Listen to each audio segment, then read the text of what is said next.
क्या आप जानते हैं, भगवान जगन्नाथ का असली रूप ये लकड़ी की मूर्त नहीं बल्कि एक चमकता हुआ नीला पत्थर था जिसे नीलमाधव कहा जाता था। आखिर वो दिव्य पत्थर गायब कहाँ हो गया और भगवान अधूरी मूर्त में क्यों बदल गए?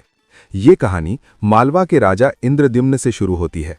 उन्हें पता चला कि ओडिशा के घने जंगलों में भगवान विष्णु साक्षात नीलमाधव के रूप में पूजे जाते हैं। राजा ने अपने मंत्री विद्यापति को खोज पर भेजा।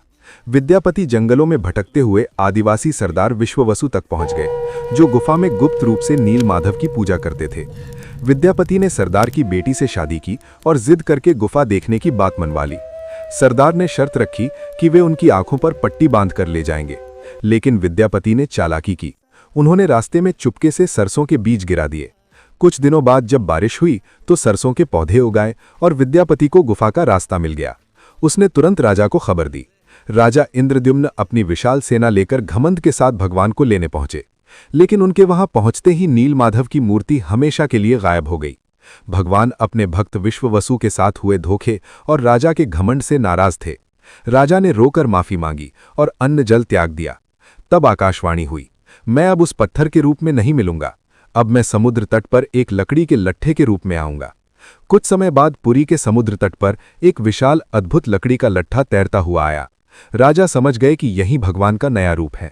उन्होंने तुरंत आदेश दिया कि इस पवित्र लकड़ी से भगवान की मूर्ति बनाई जाए, लेकिन समस्या ये हुई कि वो कोई साधारण लकड़ी नहीं थी। जैसे ही राज्य के बड़े बड़े कारीगर उस पर छेनी हथौड़ा चलाते, उनके औजार ही टूटकर बिखर जाते। उस दिव्य लकड़ी पर खरोच तक नहीं आ रही थी। तब स्वयं भगवान विश्वकर्मा एक बूढ़े शिल्पकार के रूप में आए। उन्होंने कहा, मैं इससे मूर्ति बनाऊंगा, लेकिन मेरी एक शर्त है, 21 दिनों तक कमरा बंद रहेगा। अगर बीच में दरवाजा खुला तो मैं काम छोड़कर चला जाऊंगा। राजा मान गए। 15 दिनों तक अंदर से छेनी चलने की आवाज आती रही, लेकिन फिर सब एकदम शांत हो गया।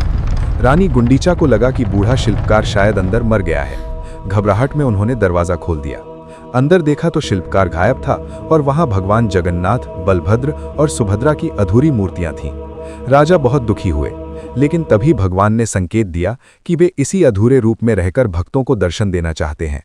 यही कारण है कि आज भी हम भगवान के उस अधूरे लेकिन सबसे प्यारे रूप की पूजा करते हैं। कमेंट्स में जय जगन्नाथ जरूर लिखें।